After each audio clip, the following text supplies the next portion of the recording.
s datem 11. září. 16. srpna se na vodních plochách v honitbách mysliveckých spolků Napajedla a Spytihněv Přívoz uskutečnili speciální zkoušky loveckých psů z vodní práce. Zkoušky z vodní práce loveckých psů uspořádali myslivecký spolek Napajedla, okresní myslivecký spolek Zlín a Českomoravská myslivecká jednota. Zázemí pro prezentaci poskytli napajedelští rybáři a samotné zkoušky se uskutečnily na vodních plochách v honitbách mysliveckých spolků Napajedla a Spytihněv Přívoz. Ke zkouškám bylo celkem přihlášeno 11 psů starších 10 měsíců s platným očkovacím průkazem a dokladem o původu psa. Kontrola proběhla i na identifikaci pomocí tetování nebo čipu. Vůdce psa se musel dostavit vhodně myslivecky ustrojen s pomůckami pro vedení psa a pokud měl zbrojní průkaz a průkaz zbraně, i s loveckou zbraní. Na úvod zkoušek zaznělo slavnostní halali. Ředitel zkoušek byl Antonín Odstrčilík z místního mysliveckého spolku a správcem zkoušek Vladimír Hutěčka.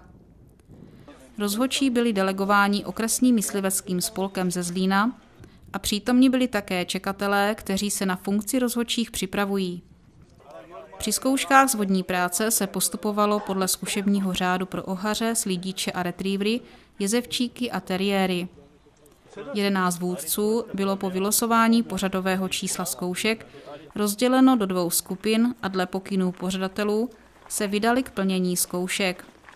Cílem těchto zkoušek je kvalifikovat psa jako lovecky upotřebitelného k vyhledávání, dohledávání a přinášení drobné zvěře se specializací pro lov vodní zvěře. Na prvním stanovišti se zkoušela ochota k práci v hluboké vodě. Během časového limitu 2 minuty byl pes vypuštěn volně asi 2 metry od hladiny, kdy na povel vůdce musel jít ochotně do vody nejméně do vzdálenosti 10 metrů od břehu a musel prokázat, že se nebojí vody a umí dobře plavat. Dále musel pes prokázat, že je ve vodě ovladatelný a reaguje na povely vůdce ke změně směru nebo při volání. Druhou zkouškou bylo přinášení kachny z hluboké vody. Časový limit byl 3 minuty a pes, který před započetím disciplíny musel být na volno, se vypouštěl ze břehu asi 2 metry od hladiny.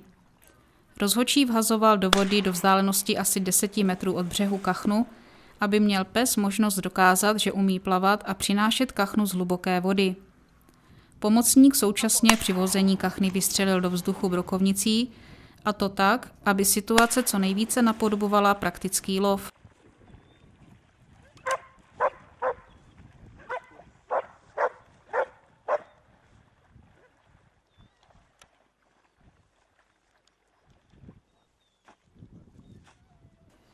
Pes musel jít na povel vůdce ochotně a nejkratší cestou pro kachnu a musel ji vůdci správně odevzdat.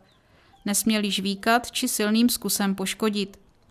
Na druhém stanovišti se hodnotilo nahánění a dohledávání střelené nebo postřelené kachny v rákosí, dohledání pohozené kachny v rákosí, chování na stanovišti u vody a na obou stanovištích poslušnost.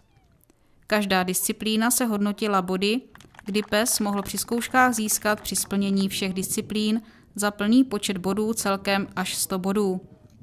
Pokud ovšem pes získal 0 bodů za některou z disciplín, zkouškou neprošel.